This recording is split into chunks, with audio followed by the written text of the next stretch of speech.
It's a new year, and we've got something new for you. Our podcast network, The Curiosity Department, is introducing a new show. It's called Reconsidering. Though design and your work are a big part of who you are, we know that you're so much more.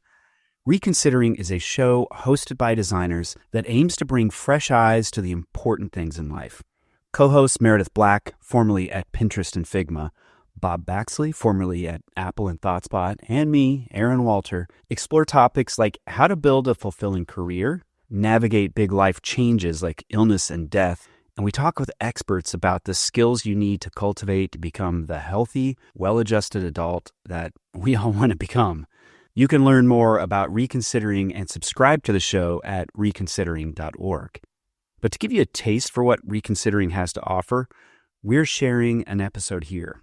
Bob, Meredith, and I talked to Brad Stulberg, who writes about excellence, resilience, performance, and well-being. He contributes to the New York Times, Time Magazine, Wall Street Journal, and he's written a lot of books. His latest book, Mastering Change, is a New York Times bestseller, and it's a great read as we enter the new year with big goals for ourselves. Brad's in-depth research and lucid guidance made an impression on us, and we know it will do the same for you. Enjoy. Like it or not, change is inevitable. Your career, your relationships, your body, your health, and your mood are all in constant motion. We can fight it, but it's not very productive, and it typically leads to suffering. Our pal Brad Stulberg is back on the show to help us look at change differently. His new book, Master of Change: How to Excel When Everything is Changing, Including You, is full of deeply researched wisdom from science and philosophy that will help you become more resilient and adaptable. This is Reconsidering, a podcast about life and how to make it better. I'm Aaron Walter. I'm Bob Baxley. I'm Meredith Black. Welcome to Reconsidering.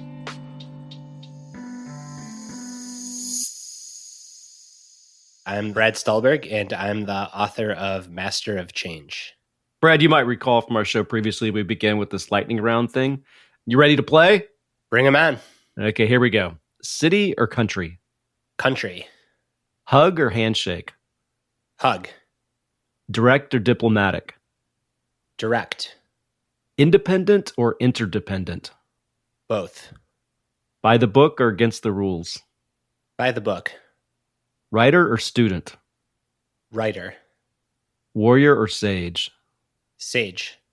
Road or path? Path. Inspiration or persistence? Persistence. Sunrise or sunset? Sunrise. Being or evolving? One and the same. Nice, thanks. Thank you. That's a great list.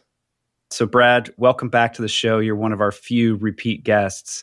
And we loved your prior book, but you have a new one that's coming out September of 2023 about change. So why this topic? Why was it important for you to write?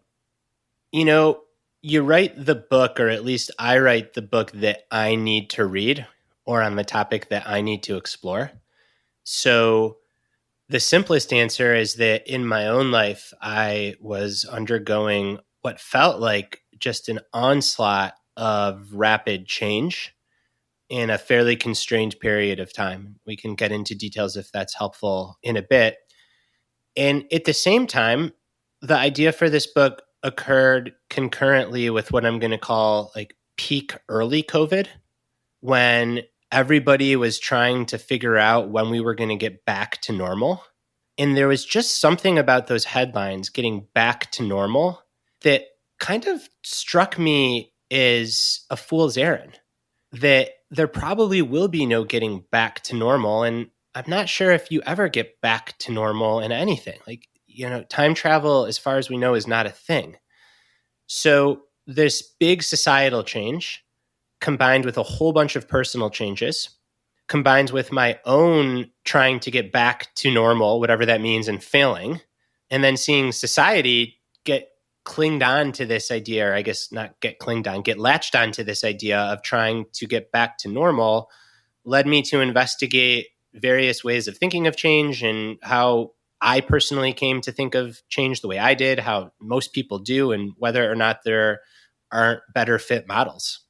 Yeah, I love this data point you had earlier in the book that there's 36 disorder events in a typical adult life, which was like every 18 months. And it's true. Like we all kind of think like, oh, this is going to be steady state, but it never is. There's just always another thing just around the horizon. Yeah, that's right. That data point comes from the author Bruce Feiler, who wrote a book called Life is in the Transitions. And he set out to do like a large anthropological case report study and found just that the average adult life has 36 major transitions, which when you first hear that, you go, wow.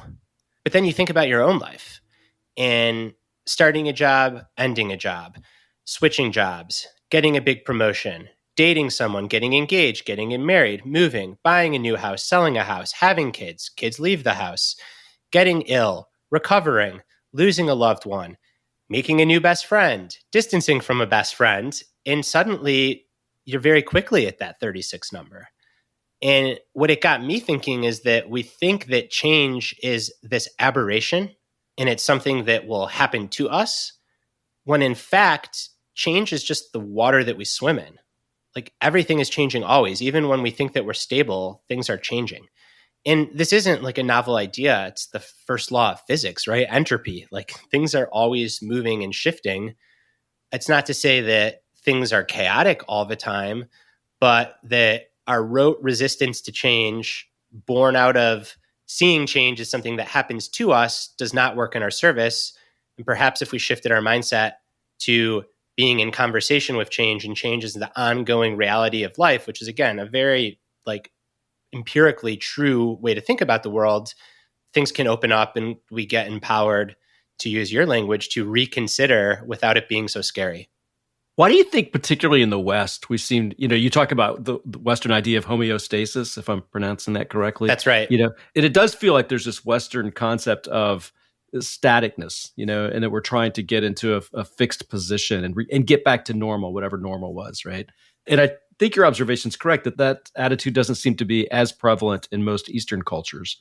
And in the book, I couldn't quite tell where you were getting with, like, how did you explain that? Like, what do you think those cultural differences came from? Was that differences in religion orientation, or like how those values ran through these two different mindsets?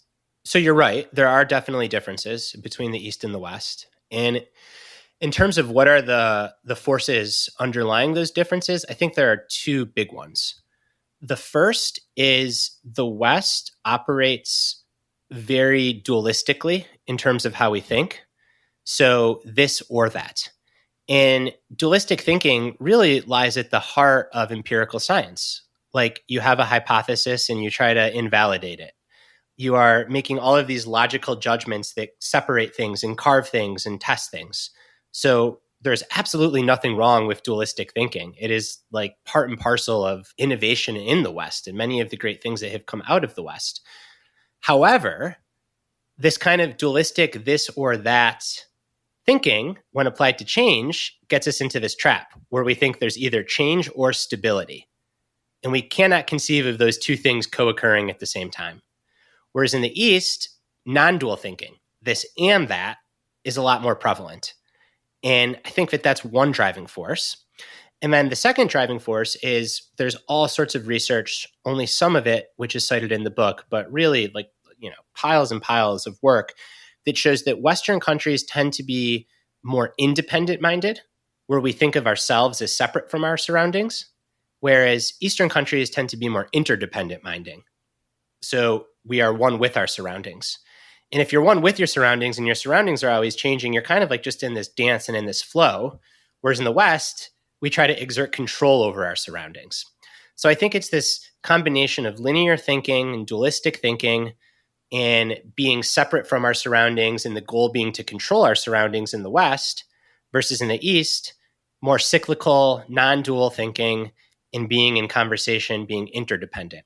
And I want to be really clear, and I hope I did a good job of this in the book, this is values neutral. Both these ways of seeing the world and thinking can be really beneficial, and both can kind of become traps. And in the West, I think the trap is that we mishandle change because of these ways of thinking. That's really interesting. I also think there's something about kind of like different personas when we talk about people and when we talk about change. What I mean by that, and maybe you can help me elaborate, is I think there's the people who are like, yep, it's time to change. Yep, I got to do something. I'm going to make it happen. I'm going to go do it. Done. And then there's the people that really resist it. Why are some people so adverse to change while some people just grok to it and are like, I'm going to do it. I'm going to go do this. This is what's best for me, or this outcome is what's going to be best. There are definitely some temperamental differences. So you look at like the big 5 personality traits, and openness to experience is one. And the more open you are to experience, well, again, the first law of physics, experience is change. So some of this is fairly innate. And then a portion of it is also learned. And I think that if you are raised and practice exerting control over things, and you're rewarded for exerting control over things, i.e., you've had a really successful academic and professional career in the West, then those become well-worn behaviors that work until they get in your way. And when it comes to change, often viewing ourselves in opposition to it, I sound like a broken record, and trying to control it can get in our way. But you think about what makes for a successful leadership or management, or to some extent even like individual contributor career and knowledge work, is the ability to exert control and influence and take ambiguity and structure it. So these are really good things, except we can overshoot the target, and that's when we get into trouble.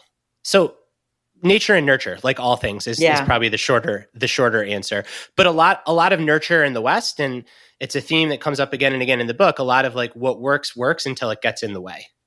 So, learning to control things and bend things to your will is really great until it's not.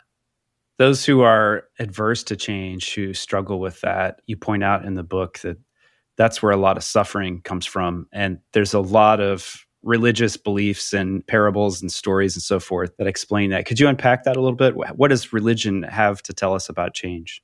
Yeah. So whether East or West, Judeo-Christian, Islam, or Buddhism, Taoism, there's a pretty common pattern, which is to control what you can control and then release from what you can't. And the what you can't is often change. Now, that's not to say that you can't be an agent in change and you can't shape change and you can't work with change, but you can't hit pause on it. And particularly with like big life changes, aging, love, loss, grief. These are things that we cannot control. We think we can. There's an enormous, wellness industrial complex selling us the illusion of control of these things. And it's not to say, throw the baby out with the bathwater, YOLO, I'm going to live extremely unhealthy. But like, there's like a wise middle ground of controlling what we can while not fighting what we can't, because you can live your whole life fighting change and then die.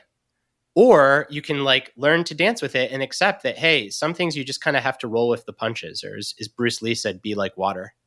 I don't want to get too conceptual. So the old way of thinking about change, very Western, homeostasis, is you have order, stability, and then there's disorder, change, and then you try to get back to order.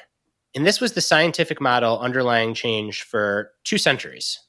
And more recently, researchers have said that actually that's not the best fit model for describing change.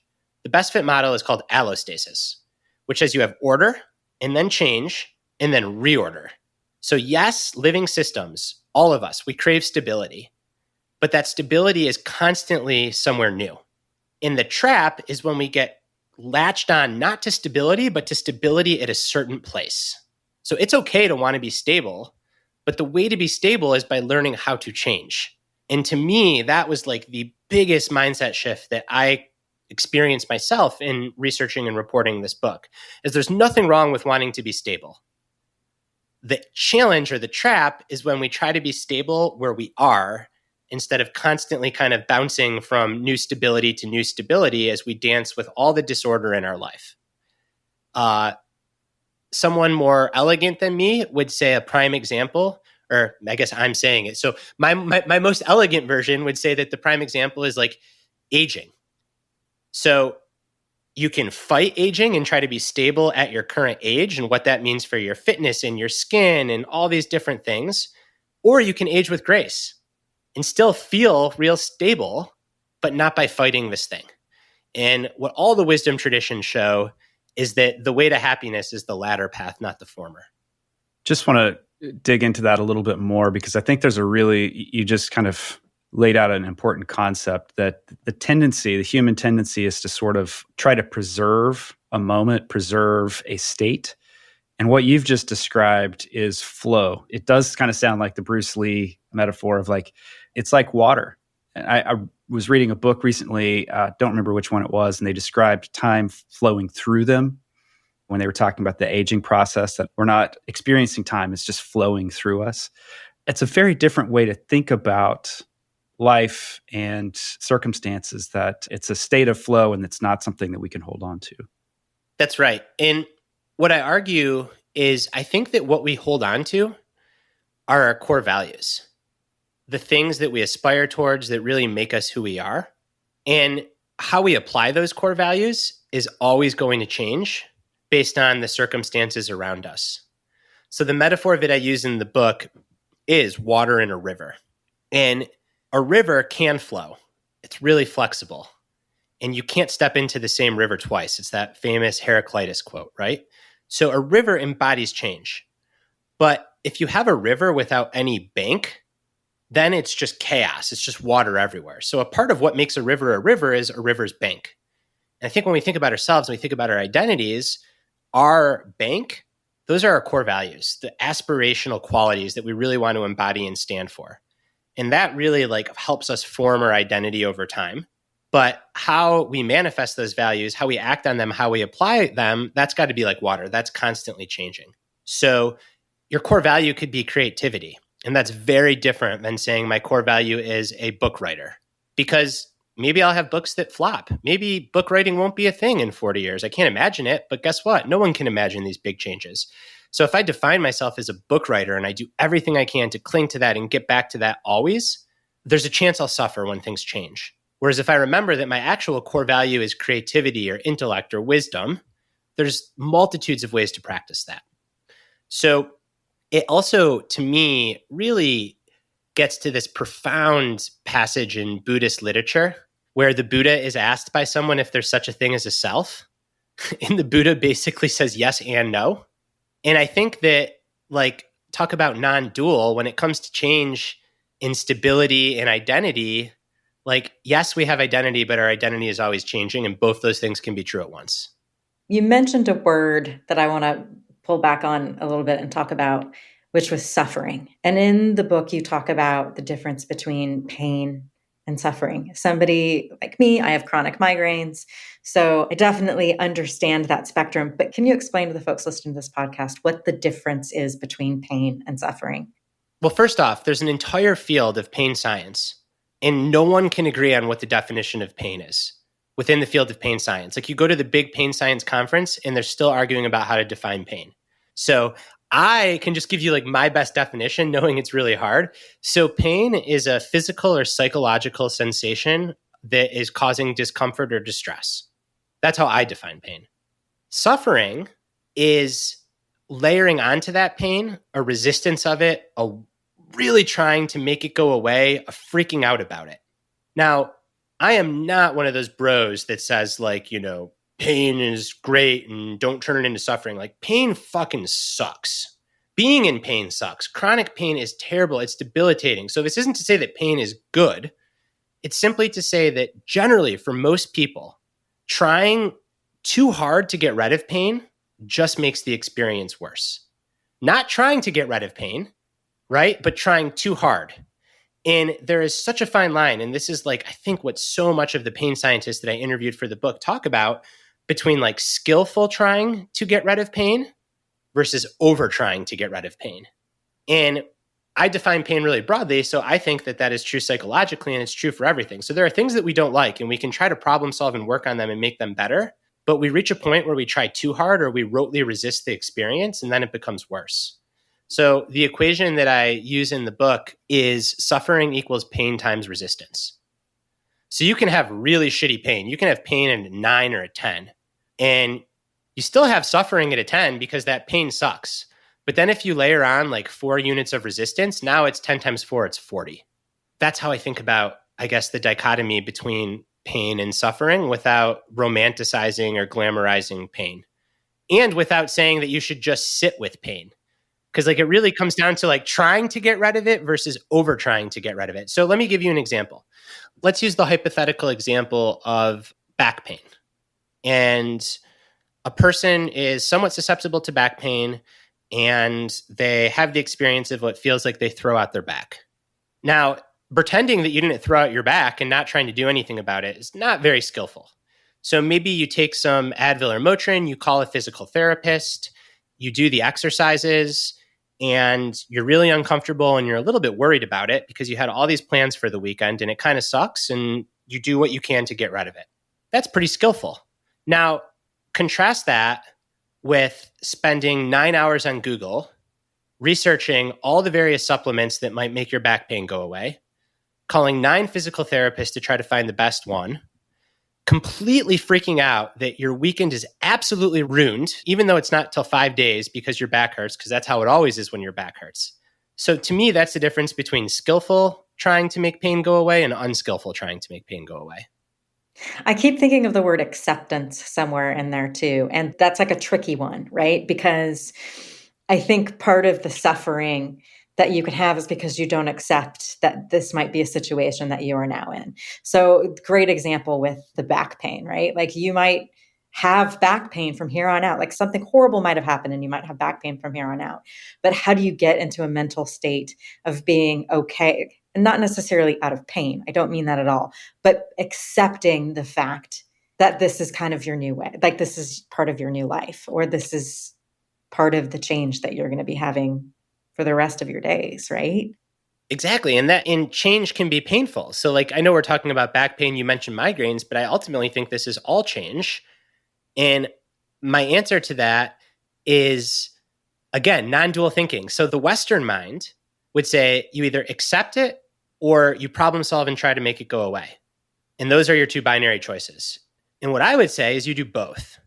You accept it and you try to make it go away as best as you can, realizing the limits and that it might never completely go away. And this is how to work with change. Like, accept change, but don't just sit there and be swallowed by it. Engage with it.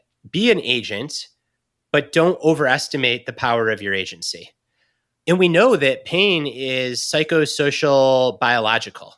So there's all sorts of studies that show that someone's experience of pain differs dramatically based on the people they're with, the activity they're doing, whether or not they had the expectation to be in pain.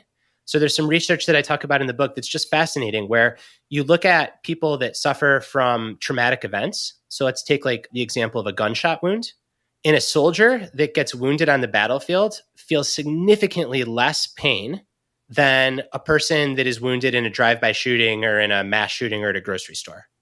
Same gunshot wound, same area of the body, the soldier feels much less pain. Why? Because there's an expectancy around that happening. So accepting that pain is a part of life and that change is a part of life immediately lessens the suffering and the pain, because when you expect these things to happen, they still hurt, but they don't hurt as much as when they completely catch you by surprise. We'll be right back after this word from our sponsors.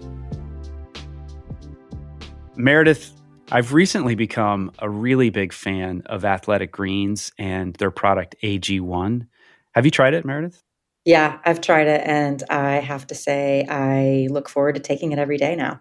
Yeah, for me, the idea of having one super research drink that has everything I need, it's got all the vitamins and minerals that I need, prebiotics, probiotic, it's good for gut health, you're keeping your immune system tuned up and just like feeling your best. The idea of that being in one single drink that I can take every day in the morning is very attractive. Yeah, and you know what else I really love is that AG1 is just one scoop that you put in 8 ounces of water. It's not like you have to go out and buy a million different supplements. and keep taking all of these pills. You've just got everything in one scoop. So it's so nice and convenient. And it's also so much more affordable. And it actually tastes good too. I mean, I enjoy drinking it every morning along with my coffee. And when I travel, they give you these great travel packs so I can just slip it in my duffel bag when I'm visiting family, going on vacation. I've got it with me, so I'm always at my best. So if you're curious and want to check out Athletic Greens like Aaron and I and their AG1 formula, there's no better time to do it than now. You'll get a year's supply of vitamin D3 and K2 and 5 travel packs for free. So go to athleticgreens.com/reconsidering and get your AG1 today. That's athleticgreens.com/reconsidering. Now back to the show.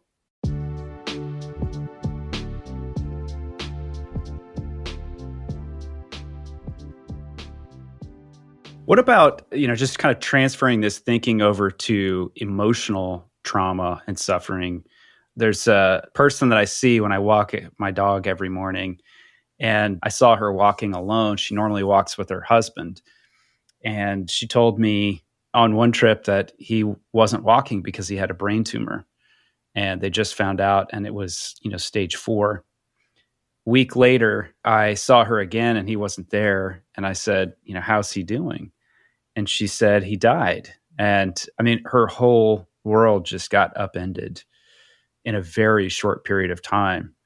And that's the sort of thing, like accepting that she did have some acceptance of like, he had an amazing life, but it is just traumatic change. How do we think about that? How do some of these ideas that you're talking about apply? Or maybe there's new ideas that we should bring to that sort of change in our life? So for that level of change, the last thing I would want to do is give that person my book, or any book for that matter. Like, what an insult to the pain that they're going through. The only way to get through that kind of change is just that, just to get through it. It's probably the part of the book that I'm most proud that I wrote and that I was really like stern on including is, right, the book's got these 6 chapters, and the last chapter is sometimes you can do everything that this book says and it just sucks. And that is a prime example where it just sucks. And by trying to force meaning and growth on something that just sucks, you actually delay the process of meaning and growth. So it is true that most people tend to grow from most changes, including trauma. Like, the most prevalent outcome of trauma is post-traumatic growth. It's not post-traumatic distress. However, saying that, I had this once in a lifetime god-awful thing happen, but it's going to make me stronger because that's what the self-help books say, that is just lying to yourself. So in those situations, all that you need to focus on doing is just staying alive and showing up and getting through it. How do you do that? Different people have different mechanisms. I think the best is a sense of community and just like letting other people help you, and then releasing from all expectations for meaning or growth. And then if meaning and growth are going to happen, they'll happen on their own time and on the other side of those experiences. And they don't always happen. So adverse childhood events, it's very hard to grow from being sexually assaulted as a child or as an adult for that matter. So sometimes trauma is just trauma and it sucks. For what I'm going to call like trauma that is not out of the ordinary, such as loss of a spouse, most people do overcome that. And you can both wish that that never happened and still find it utterly painless, but have learned a thing or two and grow from it. But that process has to play out on its own time. In the book, I cite the research of Dan Gilbert, who's a psychologist at Harvard. And he coined this term psychological immune system to basically say, like, we have a psychological immune system. And like a physical immune system, for minor colds or cuts, you heal pretty fast. But for major trauma, it takes months to heal sometimes. Sometimes you need to be in a hospital bed with medicine to heal. And the same is true for psychological pain. So, a bad breakup, a layoff, the loss of a job, those are like flus. They suck, but you tend to be able to turn around and move forward and find some meaning and lessons. Most of the time, not everyone, right? But within 2 weeks span, everything's fine. And then your partner of X years is gone. You have to give yourself time. And trying to force meaning or growth onto those experiences just slows it down. This is something that happened to me, and I talk about this a little bit in the book, and by no means to the extent of that trauma, but we talked about this last time I was on the show too. At age 30, I was just utterly blindsided by really bad obsessive compulsive disorder and secondary depression to that. And I mean, like, a year of my life just wasted to this. And at the time, it felt like that. Now I have lessons and I've derived meaning and all this. But when I was really going through it, right, I'm someone that reads the kind of books that I write. I believe in this stuff. I use it. It's defensible. But I kept telling my therapist, I'm like, won't I be able to grow from this? Like, isn't there some meaning in this? And she's like, why can't this just fucking suck? Like, why does it have to be meaningful? What if the growth is that you're okay with sometimes things in life just suck? And that was a real turning point for me in therapy, was like giving myself some grace and realizing this could just suck. And guess what? A year later, when I was out of the woods, there was all this meaning in growth. But the real meaning in growth was realizing that for like capital T trauma or capital I illness, just getting through it is enough. I'm curious why you used the phrase "a year was wasted." Why didn't you say a year was spent? Well, it wasn't wasted. And I caught myself. But when I was in the middle of it, it felt like I was wasting it. Yeah. And my therapist's point is like, that's fine. Maybe you are. Just get through it. Now I look back and what a powerful look. Like, I am so much more compassionate and so much less an asshole because of that experience. Mm-hmm, mm-hmm. So it wasn't wasted. You could argue it was one of the most important years of my life. But if during the process of suffering, I would have said, oh, this has to be important and this is going to make me compassionate and I'm going to grow so much, it would have just been so much stickier and worse. Because you take this negative, which is like pain, and then you apply a double negative to it, which is judging yourself for not finding meaning or depth or growth. And back to the psychological immune system, for smaller things like, an article gets rejected, or I can't tell you, like book proposals and ideas don't do well, like that hurts. But to me, those are like colds. And I learn and I grow from those pretty fast. And if I get really down the next day, like I learn, I'm like, wow, like, that hurt too much. I wonder why, or maybe not too much, but what's going on there? So it's sometimes, it does make sense to say, like, I'm going to grow from this. Voluntary suffering, signing up for a triathlon or CrossFit or a marathon, joining like a spiritual retreat where you have to fast or you're meditating all day. Like, voluntary suffering, I think you do go into with the hope to get growth and meaning. But involuntary suffering, especially around our health and the health of our loved ones, the meaning has to come on its own time. It's not to say it doesn't come. It's not to say there aren't little nudges that you can do to nourish it and nurture it, but it's got to come on its own time. I'm curious if you've had much time to think about applying some of these concepts and learnings to it more the societal level. Like, I feel like almost as a global community, we just came through this kind of crazy trauma of COVID. Some of the things you were talking about, getting blindsided because we weren't expecting it, when if we'd been paying attention, we could have easily expected it. And I'm wondering, like, do you think we've, at a social level or a societal level, do you think we've learned anything? Do you think we've grown or improved in any way? It depends on who you ask and when you ask them. My hope is that this book does help like the societal conversation, because I look at our current politics and I see a segment of people who are really suffering. And a lot of that suffering is born out of rote resistance to change. And that rote resistance to change is then causing even more suffering. So it's no coincidence that Make America Great Again was about getting back to some illusory good old days, even though they weren't so good. It's no coincidence that Make America Great Again also was very quick to try to like deny or delude ourselves on COVID, because that was a big change. It's no coincidence that Make America Great Again is absolutely terrified by something as simple as, hey, let's talk about our pronouns before we get into a meeting. Like, who cares? But these all represent changes and threats to stability. And to certain people that like cling to that stability, I ultimately think like this is what demagogues and authoritarian governments do across the board, is they present an illusion of certainty and stability. And I actually think like the best way to describe it, and I'm not a political science, is it's kind of like a grift. And I actually genuinely feel for a lot of the marks. Like, I don't think most people are evil, right? I try to practice Buddhism. I think we all have Buddha nature. It's not that people can't do evil things. They can. Most people are generally trying to be good. But I think it's a lot of people that fear change. And then they see this like stability and we're going to go back to where things are. And I'm not going to have to think about things differently. And I think that leads to a lot of then global societal suffering. You can also change too fast though, right? Because the flip side would say like, if you change at such warp speed, then it is going to feel like getting swallowed. So it's back to this non-dual thinking. It's like, you want to change, but perhaps not all at once. Yeah, I wonder if this plugs into your concept of the brain as a prediction machine, and that there are so many variables in play right now that your brain is kind of overloaded trying to predict what comes next, and that creates an enormous amount of internal tension.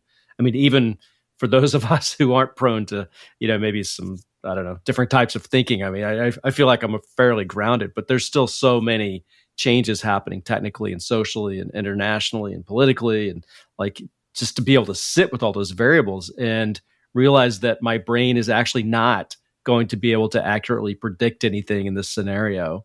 It's a hard thing to do.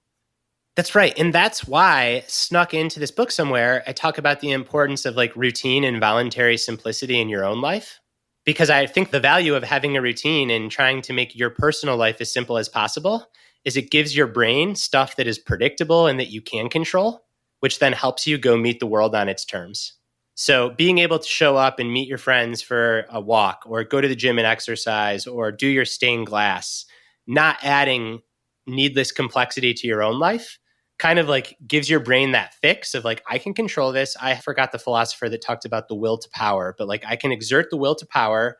I can change things in my own life and control things in my own life.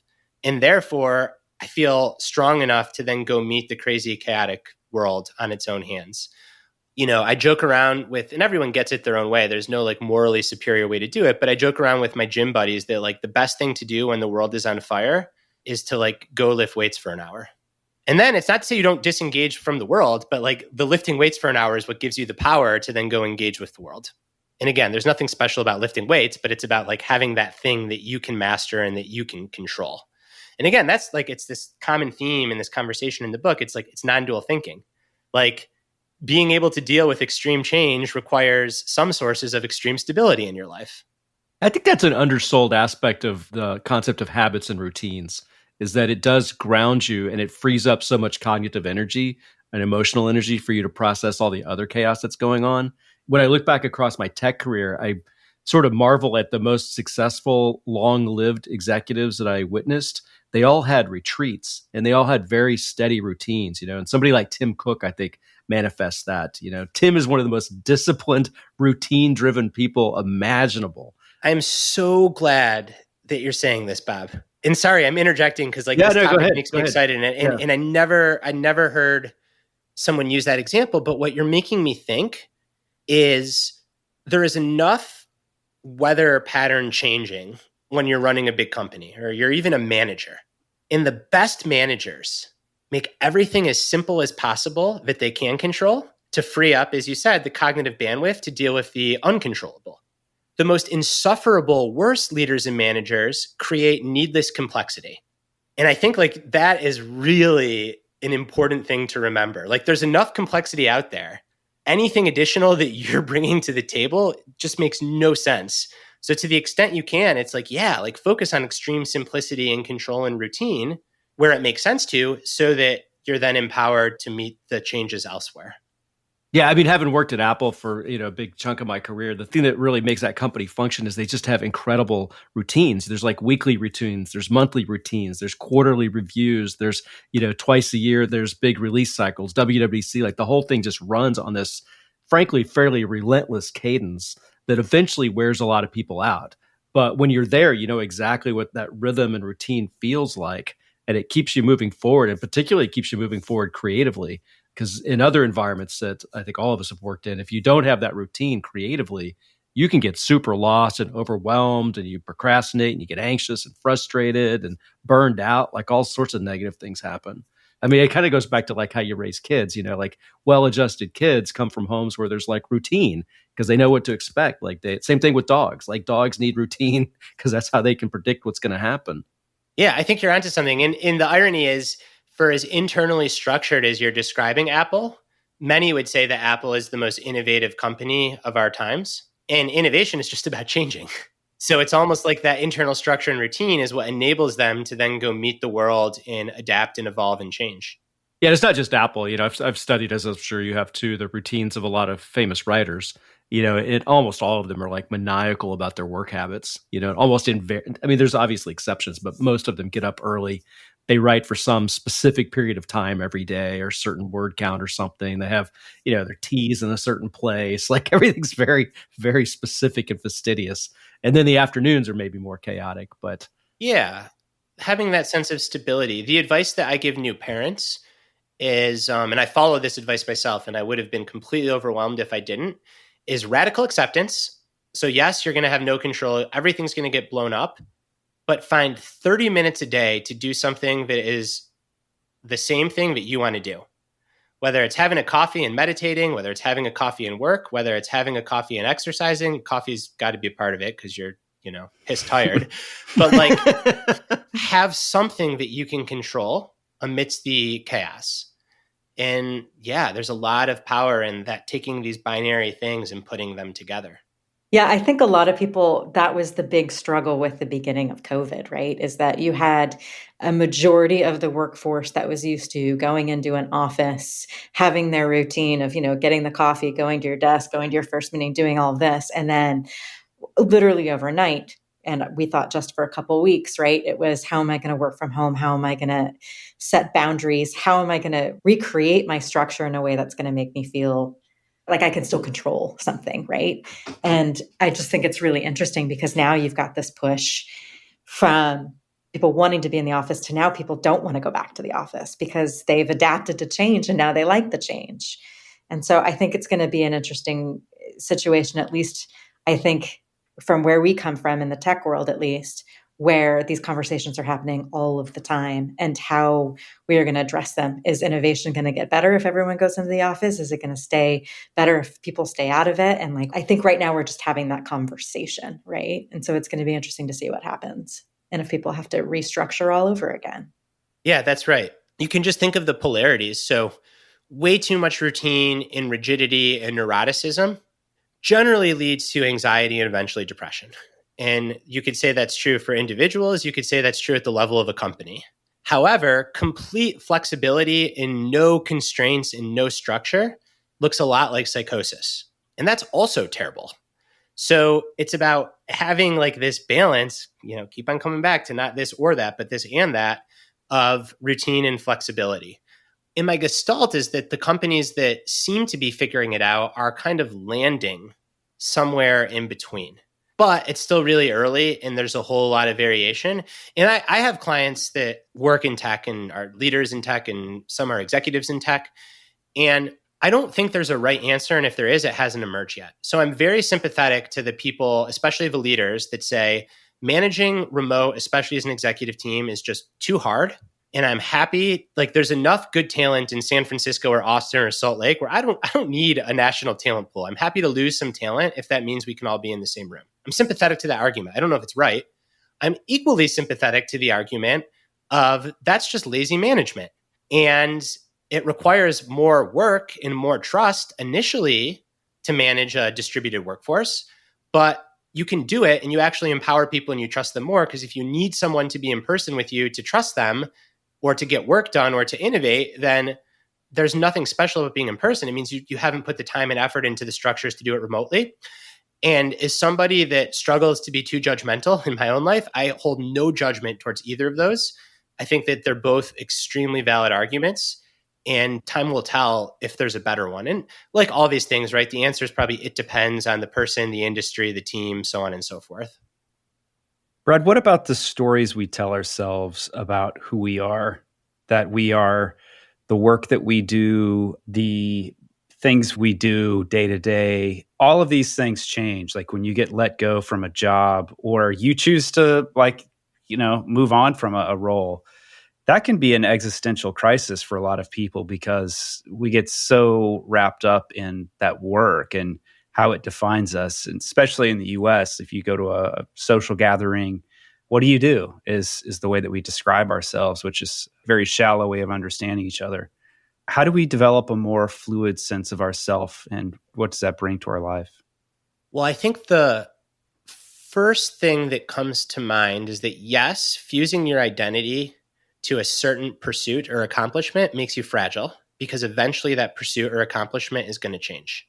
And The extreme example where you see this play out all the time is elite athletes whose entire identity is their athletic pursuit often experience depression or substance use disorder when they retire. And that is not at all surprising.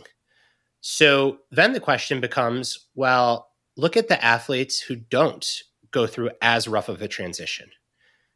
And what they tend to have in common is a couple of things. Number one, they view their role in sport broadly. So they don't view themselves as a championship runner. They view themselves as someone that loves running. And that's a lot more flexible because now you can coach or you can mentor or you become a sportscaster versus I just need to compete and run. And then the second thing is that even though they can be quote unquote all in on their pursuit, they still have other areas of their lives that they stay curious about. So when it's time to not be all in, there are other rooms available. So the metaphor I use in the book is it's okay to put all your eggs in one basket so long as you keep other baskets open and available. So this might mean, hey, I'm going to go all in on career right now, but I'm going to do just enough with these other 4 things that are important to me so that when the next season of my life comes, I won't have an existential crisis. And then the only other thing that comes to mind is just this notion of trying to identify with values and ways of being versus things that you have.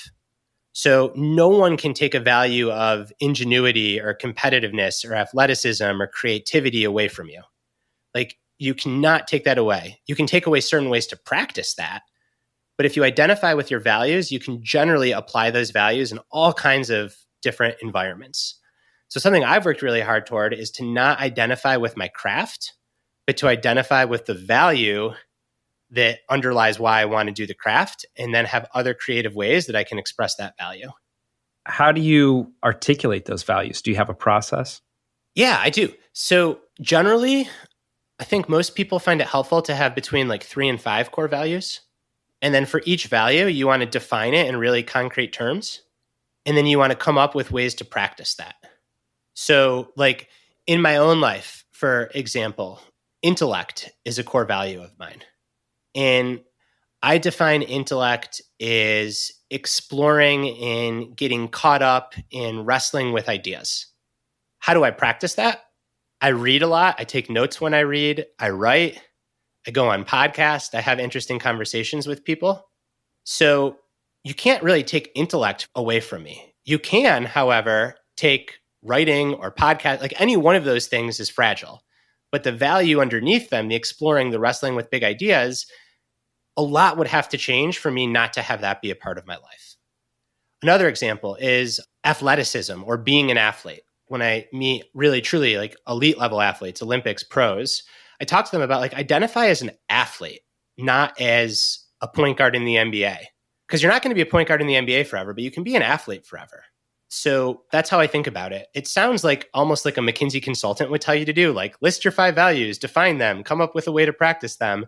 And it's kind of like an internal dashboard, but I think it can be really helpful, especially if you feel yourself fusing really closely with this one thing. Just kind of ask yourself, like, what is it I'd like about this thing? And for some people, the answer might require like going to therapy. Like a lot of people, like, what if the answer is like, I like status and I like being known? Well, be honest with yourself and then ask yourself, like, are there other ways you could be known? Or is that like maybe not the best core value? And maybe there's a whole history of your parents rewarding you for good behavior and blah, blah, blah that led you to that. And maybe you need to work to change that. But I think like this process can be really good because you very quickly can get like 2 executives or 2 writers or 2 artists or 2 athletes. And you can find that one is really just doing the thing because they like being known. And the other is doing the thing because they like some underlying internal drive. And that's really important to know about yourself. Yeah, just if I could paraphrase that, it's sort of, I think what you're saying is if you can figure out who you are, that's wildly more stable than thinking about what you are. And that, as you mentioned earlier in the conversation, is that like who you are is something that can last for a very long time and is really core to who you are. And it's consistent with what we heard from one of our other guests in season 1, Maria Giudice, who talked about her superpower as a leader and how she'd been able to apply that superpower through multiple different jobs, you know, and now that she'd kind of left traditional operational roles, she was continuing to apply that in what she was doing now with coaching and consulting and writing and stuff. But she kind of held on to that idea of like, no, this is kind of how I move through the world. This is the superpower I have. And she'd found all these different environments where she could apply that. was a really, really powerful idea. Yeah, I think that's right. The mid 20th century polymath Erich Fromm talks about the difference between a having orientation and a being orientation. And I think you're saying the exact same thing, Bob. So the having orientation is like what you have or what you are, and the being orientation is who you are. And Fromm's whole theory is that we're a lot happier and healthier when we have a being orientation versus a having orientation. So we're going to wrap up here, Brad. And what I want you to do is engage in a little bit of reverse mentoring. And I want you to take a moment and kind of remember who you were when you were 25 and try to bring that version of Brad fully into your consciousness. And then I want you to imagine hanging out with that Brad. Maybe you're having coffee or walking together or something. And traditionally people say, well, what advice would you give to your younger self? And I'd like you instead to flip that around. And what advice would your younger self give to you today? What did 25-year-old Brad know that Brad today has maybe lost touch with? This is so interesting and so hard. The reason I say that is like, I'm hard on myself, and I guess I'm harder on my younger self. I can't really think of much that current Brad has lost touch with from 25-year-old Brad. Maybe it'd be like, go play pickup basketball. You really like that. Something as simple as that. And I can elaborate on that too. And the reason for that is there is no like progression or pursuit. So like I got really into running marathons, and you get faster and it's great. And you run. And then I lift weights and you get stronger and it's great. But playing pickup basketball, like it's just play. Because I think as adults, we lose the ability to play for play's sake. I mean, people have written books on this topic, so it's not just me. Boom. That's great. One more question before we let you go. So where can more people find information about you and your most recent book? Yeah, thanks, Meredith. The most recent book is called Master of Change, How to Excel When Everything is Changing, Including You. And it's available wherever books are sold. So your local bookstore, Barnes & Noble, Amazon, Audible, hard copy, ebook, whatever format you most fancy. And you can find more about me at my website, which is just my name, www.bradstulberg.com. And that's where my writing lives. Thank you. Fantastic.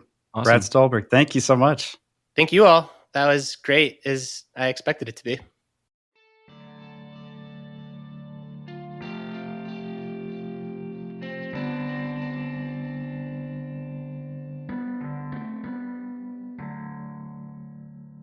Our old pal Brad was back on the show. I just love talking to that guy. Yeah. It was so nice to have him back on. Yeah. And his second book is so good. Yeah. And it covers a lot of territory. You know, I feel like, especially coming out of the pandemic, and I will preface that I'm tired of saying pandemic, talking about the pandemic, but I mean, it really was this forcing function on life that, you know, we kind of rethought everything about our lives. It feels like this book was like kind of a Rosetta Stone of like, hey, here's what you've just been through, and here's why you felt that way, and here's how you could think about that going forward. So what were the highlights for you, Meredith? I know that you were super into the book. Yeah, really liked the book. I think one of the things that I really like is Brad's writing style and how he gives so many good examples and talks about people's stories in a way. And I think that's one of the things we actually didn't talk to him about because we had so many other questions. But That's true. he really dives into telling stories about people and why those are important. And so one of the stories he talks about is, you know, the climber and how he had to pivot so quickly to be like, well, am I never climbing than I am? And they kind of beat all odds. And he's, you know, out there climbing with the rest of them still. And so I think the one thing that this book kind of taught me is that just because change is happening doesn't mean that change has to be necessarily a bad thing or looked at in a pessimistic point of view. And people hear the word change, and for me, it's usually anxiety inducing, like, oh God, what does this mean if I'm going to change or if this is going to change? And I think he just told so many great stories about people who have made change and who have successfully changed their lives for the better and have come out on top, you know? And then I think the other thing is that he said something that said, just getting through something is enough. And I think we put so much pressure on ourselves already and our jobs and our daily lives and our families as it is. And there are these moments in life that are going to be really stressful and are going to be, you know, enormous milestones in your life. And I think part of it is that, you need to give yourself permission to just be in that moment and not feel like you've got to do that and so much more. So him just saying just getting through is enough, I think, is what I'm taking away from this, is something really positive. Well, just a quick little aside there, because you mentioned the climber Tommy Caldwell. And listeners, if you're not familiar with Tommy Caldwell, but you happen to see the movie Free Solo, Tommy Caldwell is the training partner that Alex had during Free Solo. So that's a little context about some of the things that Tommy went through. And the fact that he's a world-class climber and is missing a finger is just mind-boggling. Back to the conversation with Brad, he started off kind of at the beginning, talking about the nature of dualistic thinking in most Western thought, and that the trick was to sort of get out of that and to move into a mindset of and instead of a mindset of or, which I've often thought about myself. I actually kind of find an interesting expression of that in the game chess versus Go. I think are two interesting ways of thinking about Eastern thought versus Western thought. And so that idea that change and stability can coexist, I found really compelling. And then again, kind of towards the end of our conversation, there's kind of this theme of focus on who you are, not what you are. And he spoke about having 3 to 5 core values, and that was really who you are. And I found that really satisfying because like, oh, maybe that's the stability that I need to stay focused on as I'm at this stage in my life facing different kinds of identity shifts. Maybe I need to focus on who I am from a kind of a values perspective. And then what I am is something that's still quite malleable and something I need to not hold on to quite as tight.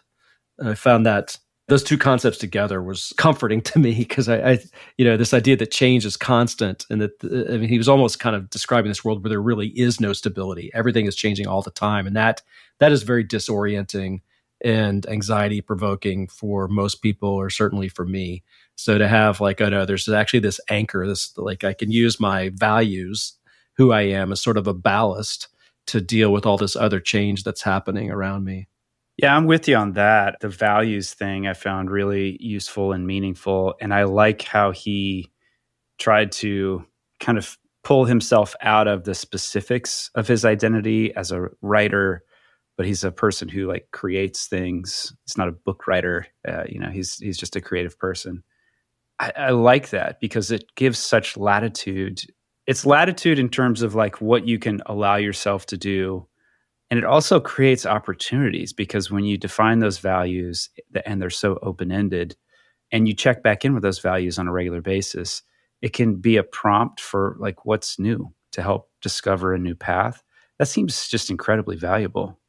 The metaphor that's coming to mind is when you think about a chef, right? You can present a chef with the same set of ingredients, and one day they might make one dish and another day they might make a different dish, right? And that's a useful way of thinking about how we all move through the world, right? You have kind of this set palette of ingredients, but you can dial them up in different ways. You can mix them in different ways. You can prepare them in different ways, and you can get really different dishes, Yeah, especially if you know which ingredients to keep on hand, which I think is another metaphor for life. But how about changes that you've gone through in your life that were uncomfortable?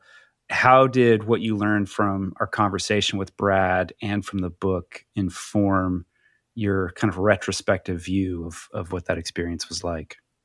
I think for me, it made me realize that your experiences can be incredibly personal, but also incredibly relatable, right? Like just because you're going through something doesn't mean you're the only one going through it. And there could be others who relate. And I think that's where, when he talks about like having a community and kind of having a support system, I think it's really important. And, he was specifically talking about, instances of trauma, for example. And I think that it doesn't matter what the trauma is, as long as you can talk to people or have a community of people who understand what going through the trauma is like, is really important and something that, I don't know, we all as humans face. And so for me, it's like stop internalizing things and realizing there's other people out there who are going to be able to resonate with you and who are going to be able to help get you through the hard times. Yeah. Yeah. Personally, I've always found it really comforting to find books about these large transitions. I was divorced early in my life, obviously had kids, then I was an empty nester. I've moved into different levels of jobs, et cetera. And, and then I was adopted. So like trying to process that trauma might be a harsh word to use for it, but, it's sort of a thing to have to orient towards. Being able to find books and realize that there's patterns, and what I'm experiencing is just how humans process things like intimate relationships ending or changing their identity as they move through different stages of their career, or becoming a parent, or then having your kids out of the house. Like those are all pretty major changes. And turns out my experience actually isn't that novel or unique. It's personal, and the conditions are maybe different, but the pattern is very similar. Losing a parent's another one. And so when you go and you read books or you reach out to people who are just describing that experience, it's very comforting. Knowing how comforting it is that I've been able to read other people talk about their experiences actually makes me much more open and desirous of sharing my experiences, because I know there's going to be kind of these downstream people. They're going to hear that and they're going to go, oh yeah, that resonates with me. I'm not alone. Even though, again, I might be struggling with my own personal circumstances and my own way of processing my specific thing, at least I can realize, oh, I'm part of humanity and this is a common thing. And I'm not an oddball. This is kind of how it goes. And that's, I don't know. I think it's very comforting for these things. Yeah, I like what Brad had to say about it's okay to put all your eggs in one basket as long as you have other baskets. That was a lesson for me years ago. I left a job that was more than a job to me. It was just like something I was very emotionally invested in.